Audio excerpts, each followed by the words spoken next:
Drugs in magic and the occult. I've been meaning to make a video focusing on this subject matter for quite some time. I have talked about this in various other videos sporadically, but people have wanted me to go in depth on the subject matter. And I've deliberately procrastinated in doing so, but someone recently reminded me about it, and I think it's time I go into it. Now first, I want to make something extremely clear. I am not recommending anyone to do anything. I'm just explaining what these things are used for and why. If anyone, this is not advice, if anyone wants to do anything, that is their own prerogative. It has nothing to do with me. All I am doing is giving information. I am trying to be as objective as possible. So I just wanted to make that clear before I go into this. Now I'm going to start with psychedelics because this is the most essentially in vogue, drugs to be used, especially these days in magic and occultism. I am completely against the use of psychedelics in the context of magic and the occult. It has no place there, other than it has one useful element, which is it breaks down or can shatter reality in a way that can open you up to the idea that reality might be more malleable than you originally believed. It does have its uses in that context. However, LSD, psilocybin, magic mushrooms, all that stuff, and marijuana, which I'll go into soon. Specifically the psychedelics, they are within the clipothic realm of illusion. It is in no way, it is extremely dangerous if you want to mix that with magic. If you're going to do it completely separately, because none of it is real. It is going into the realm of illusion and madness. Except for maybe the case of DMT, dimethyltryptamine. However, that is also extremely dangerous because that almost thrusts you into the world of the occult and mysticism in a way that is not natural. You have not earned the right to be there. And I've had a lot of friends who have done high doses of dimethyltryptamine and experiencing, Egyptian gods and things like that. However, they were always very angry to see them there. And they would say things like, never come back here again. And it's interesting on that level because it makes you think maybe it is pushing through into the realm of mysticism, into another reality but you're not doing the work to get there. So I still absolutely am against using dimethyltryptamine in any kind of magical form. Now, when it comes to marijuana, I have a very unpopular opinion. I think it has absolutely no place in magic. Yeah, and you might argue, well, people writing about it in the Equinox of the Gods, published by Aleister Crawley. Well, yeah, it was a new thing back then. They were experimenting with it. Half of the people who wrote those essays were chemists, and they were pretty much more interested in the pharmacology aspect of things. And it was no longer essentially used after the initial phases of experimentation in the late 1800s, mostly through the decadent movement. And this is where also heroin, morphine, and cocaine and stuff started to be utilized. And I'll go into them soon. But with regards to marijuana, it opens you up, just as psychedelics do, to psychic attack and being demonically, having entities attach themselves to you. It breaks down your psychic firewall. It also places you very close to the realm of illusion, or the Qliphoth, the realm of madness and demons. I know this is very hyperbolic, but this is just how it is. If you're getting stoned and doing a magical operation, you're being unbelievably irresponsible. Firstly, you don't need it. It might help with regards to getting mystic visions, but the thing is you are intoxicated. You don't know if you are having a legitimate experience or if you are being tricked within the Qliphothic realm of illusion and demons. You have no real grounding unless you've done these things sober. And constant use of marijuana is essentially just opening yourself up to attack and mental illness. I know this is a very unpopular opinion, but even outside the realm of magical operations, marijuana is extremely dangerous. If you're involved in magic, things might, or other occultists might try and attack you, and you are opening yourself up constantly and breaking down your psychic firewall, essentially. And it's the same with alcohol. Alcohol has absolutely no place in magic. And alcohol, it's a very dirty drug. It also opens yourself up to psychic attack and mental illness. And of course, addiction. And even outside of a magical operation, drinking, if you are involved in magic, like with marijuana, it opens you up and breaks down your own protection, essentially.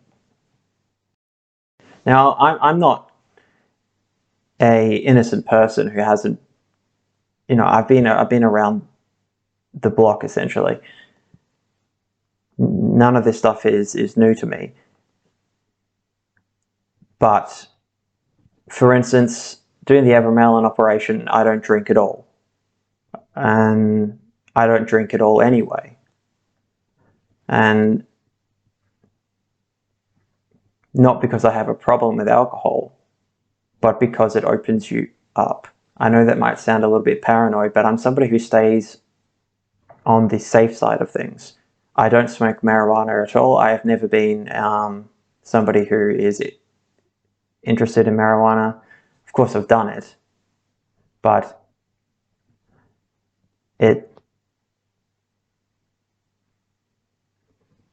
anyway, I'll move along from that to people like Aleister Crawley. Well, then how can you justify his cocaine use and heroin use? And what place do they have in magic? Well, with regards to that, you go back to the decadent movement. All these things are new. They didn't know much about them. They experimented with them, and a lot of them got addicted. Crawley being one of them. He got addicted to heroin. And throughout the rest of his life, yes, he was on and off heroin constantly. However, he was not using heroin as a means to initiate a magical operation. And with regards to his use of cocaine, he mostly used that to party. He may have experimented with it in magical operations, but most of his cocaine use was used when he was writing books. When he would run out of money and he would ghostwrite books on astrology and stuff like that for people. And he would shoot cocaine for 18 hours a day and then sleep for the rest and then do it all over again. He hated his cocaine use, even though most of the best stuff he's written was on cocaine. So he was using it as a tool. And this is something I want to make very clear. These things within the realm of magic, you have to look at them as tools. What effects do they have? How can they help an operation? What use do they have outside of the operation? And yeah, that's essentially the way you have to look at it, and how it's impacting every aspect of your life. Now, with regards to Crawley and heroin, I'll go back to Crawley in a moment. With regards to drugs like heroin, yes, heroin, morphine, and opiates have a mystic element to them. In high doses especially, you could get visions and all sorts of kind of stuff. And I believe it does have a purpose within the realm of magic. More so than psychedelics, which I see have absolutely no value other than doing them once to experience that reality is nowhere near as fixed as you might believe. It shows you that reality can be manipulated. However, that is all in the realm of illusion. Now, heroin and things like that and downers can be used when you're psychically attacked to lessen the effect of that, numbs you out, and in a way that can be extremely useful. However, you then have to deal with addiction and withdrawal, which opens you up to psychic attack and demonic possession. It is a double-edged sword. And as I said, I don't recommend any of this stuff. I'm just saying what purpose they had within the realms of magic and the occult. And it's the same with downers. You know, benzodiazepines are very useful if you're being psychically attacked to sort of ease the effect and help your psychic firewall deal with it. However, it's extremely addictive, and that's really the downside of that. And with regards to the use of all this stuff in magic, it's already all been done. It's already all been experimented with. And the results, people didn't continue doing it in the context of magic. And they didn't do it for good reason. You don't need it. Now, with regards to Aleister Crawley, he is not the man people think he is.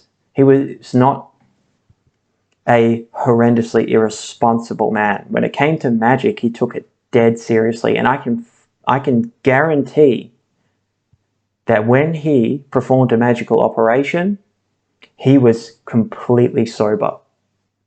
Now, he may have been on heroin. However, he was most likely on a low enough dose to just stave off withdrawal. Other than that, he would have been completely sober or even off heroin for the purpose of the magical operation. Do you think Aleister Crawley, when he went to the Sahara Desert with Victor Newberg for days, was smoking joint after joint after joint and shooting heroin and coke while he was invoking the 30 Aethers and confronting Corons on 333 in the desert? Do you think he was doing that? No, no.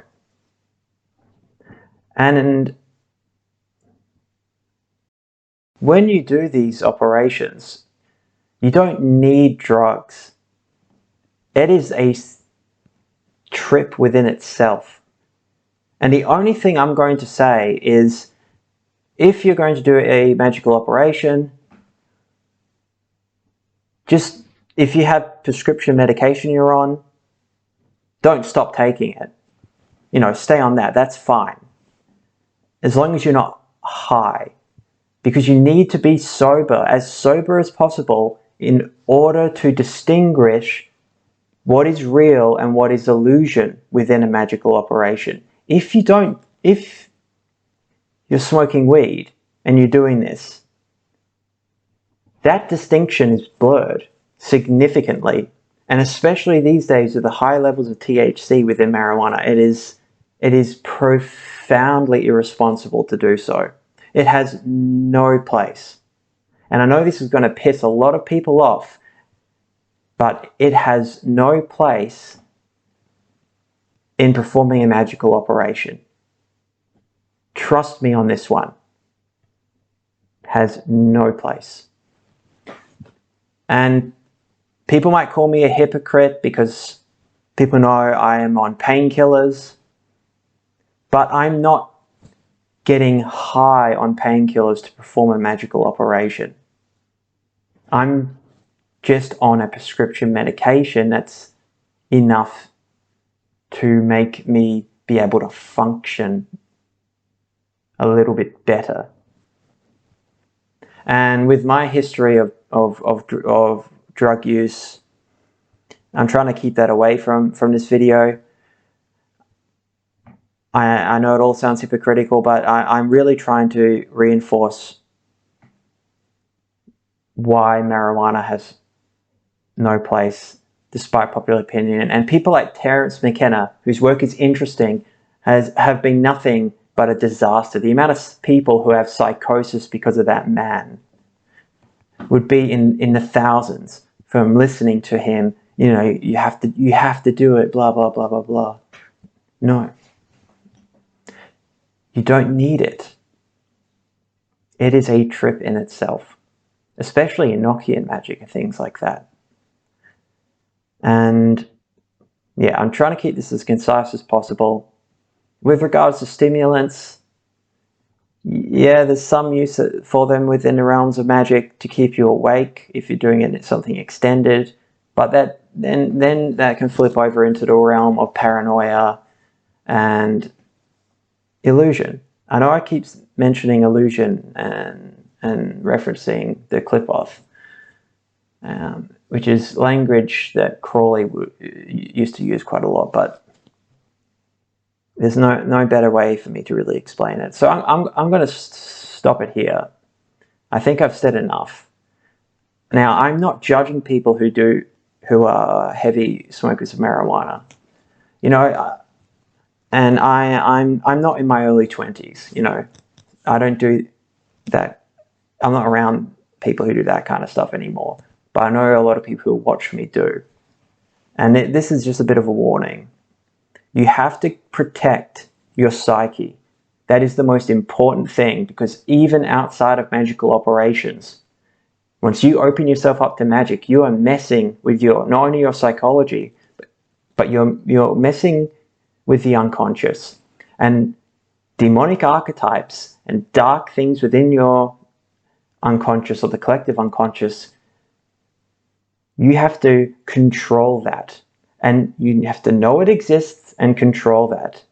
However, when you're stoned or drunk, etc., that stuff can really come to the surface and you will start to lose control. And the most important thing in magic is concentration and control. And you have to know what's real compared to what's illusion, because otherwise all that will happen to you is you will be dragged into the realm of madness, the clipothic realm of illusion and demons. Thank you for watching.